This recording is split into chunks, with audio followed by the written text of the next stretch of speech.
اللہ تعالیٰ جب نبی علیہ الصلوۃ والسلام غار کے اندر تھے تو حضور علیہ الصلوۃ والسلام جب دشمنوں نے غار کے اوپر بالکل غار کے دہانے پر آ گئے، نبی علیہ الصلوۃ والسلام نے حضرت ابوبکر صدیق سے فرمایا کہ لا تحزن ان اللہ معانا، کہ آپ کو غم کرنے کی ضرورت نہیں ہے، اللہ ہمارے ساتھ ہے۔ تو حضرت ابوبکر صدیق کی 1.25 لاکھ صحابہ میں سے واحد صحابی ہیں جن کی صحابیت کا ذکر اللہ نے قرآن کے اندر بیان فرمایا۔ اسی طریقے سے حضرت عثمان غنی نبی علیہ الصلوۃ والسلام کے صحابہ میں سے وہ واحد عظیم صحابی ہیں کہ جن کے حبالہ عقد کے اندر نبی علیہ الصلوۃ والسلام کی 2 شہزادیاں آئی ہیں، حضرت رقیہ اور حضرت ام کلثوم رضی اللہ تعالی عنہما۔ حضرت عثمان غنی رضی اللہ تعالی عنہ کے بہت سارے فضائل اور بہت سارے مناقب ہیں۔ آپ کے فضائل میں سے سب سے بڑی فضیلت یہ ہے کہ آپ سابقون الاولون میں سے ہیں۔ کیا ہے؟ سابقون الاولون ان صحابہ کو کہتے ہیں کہ جو سب سے پہلے ایمان لانے والے صحابہ ہیں، کہ جب انہیں دعوت اسلام دی گئی تو انہوں نے بلا چون و چراں اللہ تعالیٰ کے حبیب علیہ الصلوۃ والسلام کی دعوت پر لبیک کہا، اور جب حضرت عثمان غنی نبی علیہ الصلوۃ والسلام پر ایمان لائے تو آپ ایمان لانے میں آپ کا نمبر 4 تھا، 4تھے نمبر پر ایمان لائے، یعنی اسلام کے 4تھے مسلمان حضرت سیدنا عثمان غنی رضی اللہ تعالی عنہ ہیں۔ اس بنا پر آپ کا شمار بھی سابقون الاولون میں ہوتا ہے، آپ کا شمار مہاجرین صحابہ کے اندر ہوتا ہے، آپ کا جو وہ شمار ان عشرہ مبشرہ کے اندر ہوتا ہے کہ جن کو نبی علیہ الصلوۃ والسلام نے کیا کیا ہے، حضور علیہ الصلوۃ والسلام نے دنیا میں جن کو جنت کی بشارت عطا فرمائی۔ مثلا حضرت عثمان غنی رضی اللہ تعالیٰ عنہ کی یہ بھی خصوصیت ہے کہ نبی علیہ الصلوۃ والسلام جب ہجرت کر کے مکہ سے مدینہ گئے تو بہت سارے صحابہ آپ کے ساتھ چلے گئے ہیں، لیکن حضرت عثمان غنی وہ ہیں کہ آپ کو صاحب ہجرتین کہتے ہیں۔ کیا کہتے ہیں؟ صاحب ہجرتین کا مطلب یہ ہے کہ حضرت عثمان غنی کو اللہ تعالیٰ نے 2 ہجرتیں نصیب فرمائی۔ حضور نے فرمایا کہ جس شخص کو اسلام کی خاطر ہجرت کرنا پڑے، ہجرت کرنا کہ اپنے وطن کو چھوڑ دیا، اپنے کاروبار کو چھوڑ دیا، اپنے خاندان کو چھوڑ دیا اور صرف اسلام کے لیے اپنے آپ کو وقف کر کے چھوڑ کے چلے گئے، تو حضرت عثمان غنی کو اللہ تعالیٰ نے 2 ہجرتیں نصیب فرمائی۔ جب آپ کا پہلا نکاح حضرت سیدہ رقیہ کے ساتھ ہوا تو اس وقت جب حضور علیہ الصلوۃ والسلام نے اعلان نبوت فرمایا تو آپ ایمان لانے والوں میں سے 4تھے شخص تھے۔ کفار نے، مشرکین نے اور کفار مکہ نے جو آپ کے اوپر جو ہے وہ صحابہ پہ ظلم و ستم کے جو پہاڑ توڑے ہیں نا، اور ان میں سے ان متاثرین میں حضرت عثمان غنی شامل تھے، تو حضور علیہ السلام نے اپنی ہجرت سے پہلے حضرت عثمان سے کہا کہ میری بیٹی رقیہ کو لو، اور ان کو لینے کے بعد آپ ایسا کریں کہ حبشہ کی طرف ہجرت کر کے لیں۔ تو آپ نبی علیہ السلام کی ہجرت سے پہلے آپ حضرت رقیہ کو لے کر حبشہ چلے گئے اور آپ نے حبشہ پہنچ گئے ہجرت کر کے۔ اب جب حبشہ پہنچے آپ ہجرت کر کے تو حضرت عثمان غنی کو بعد میں پتہ چلا کہ سرکار دو عالم صلی اللہ علیہ وسلم تو ہجرت کر کے مدینہ چلے گئے۔ آپ نے پھر فیصلہ کیا، آپ نے کہا کہ ہم واپس چلتے ہیں۔ آپ پھر واپس آئے مکہ، حبشہ سے واپس مکہ آئے، اور جب یہاں پہنچے تو پتہ چلا حضور علیہ الصلوۃ والسلام تو خود ہجرت کر کے مدینہ شریف تشریف لے گئے۔ آپ نے پھر حضرت رقیہ کو لیا،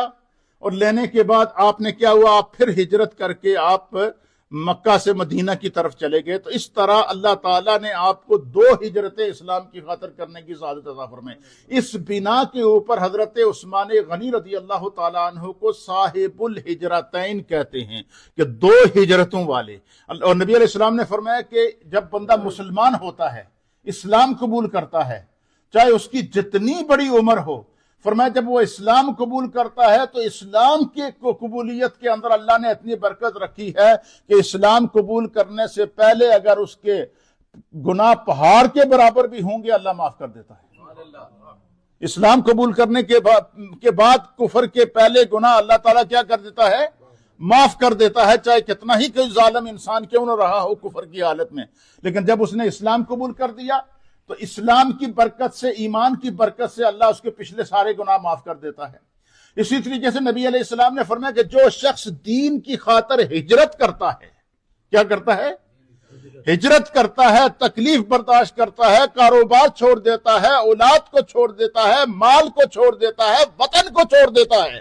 صرف اس لیے کہ میرا خدا راضی ہو جائے۔ اور آپ نے دیکھا ہوگا کہ میں نے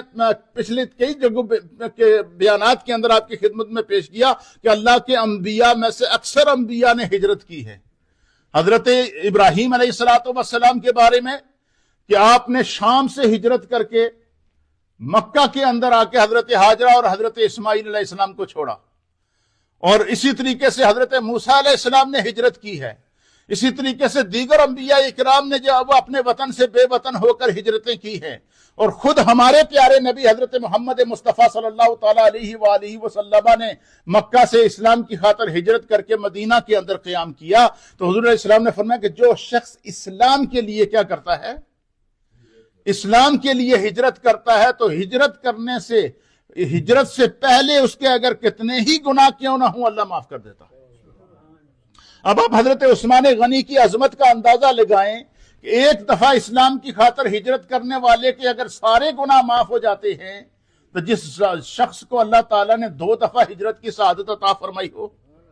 اس کی عظمتوں کا کون اندازہ لگا سکتا ہے، ان کی رفعتوں کا کون اندازہ لگا سکتا ہے۔ تو حضرت سیدنا عثمان غنی رضی اللہ تعالیٰ عنہ کا تعارف ہمارے اہل سیر نے اس طرح لکھا ہے، علامہ ابن اسیر جزری رحمت اللہ تعالیٰ علیہ نے جو ہے وہ آپ کا تعارف پیش کرتے ہوئے جو ہے وہ بیان فرمایا ہے، اسد الغابہ فی سیر صحابہ، یہ کتاب ہے جس کے اندر صحابہ اکرام کی سیرتیں موجود ہیں۔ نبی پاک صلی اللہ علیہ وسلم کے اگر آپ سے کوئی پوچھے کہ نبی علیہ السلام کے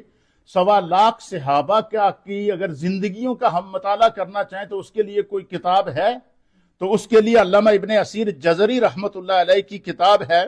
علامہ محمد بن شیبانی ابن الاسیر جزری آپ کا پورا نام تھا، اور آپ متوفہ تھے 606 ہجری۔ 606 ہجری سے مراد یہ کہ آج سے تقریباً جو ہے وہ 900 سال پہلے کے محدثین میں سے آپ ہیں۔ تو علامہ ابن اسیر جزری رحمت اللہ علیہ نے نبی پاک کے صحابہ کی تاریخ مرتب کی ہے، اور کم و بیش 1.25 لاکھ صحابہ کے قریب جتنے صحابہ کو آپ کو حالات زندگی مل سکے، آپ نے ان تمام صحابہ اکرام کے حالات زندگی کو اس کتاب کے اندر جمع کیا جو کئی جلدوں کے اندر ہے۔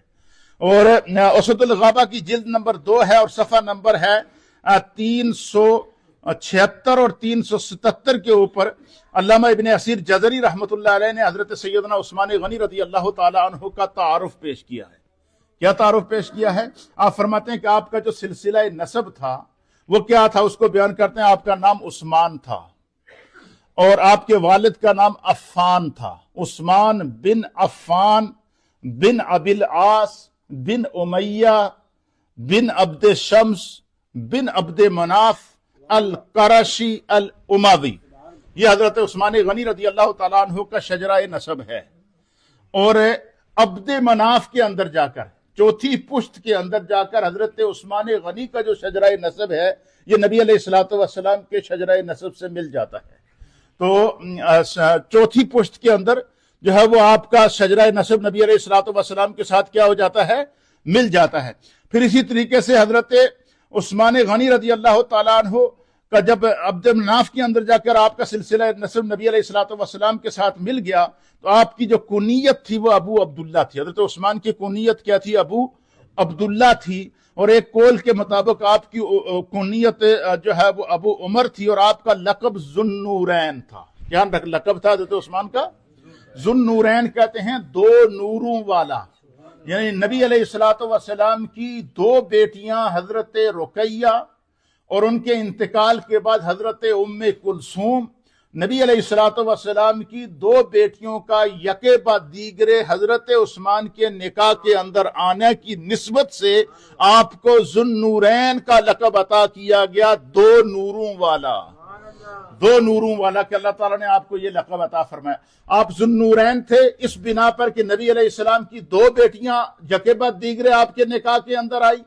آپ صاحب الہجرتین تھے اس بنا پر کہ باقی صحابہ کو تو ایک دفعہ ہجرت نصیب ہوئی، حضرت عثمان ان صحابہ میں سے ہیں کہ جنہیں اللہ تعالیٰ نے اسلام کی خاطر 2 مرتبہ ہجرت کرنے کی سعادت عطا فرمائی۔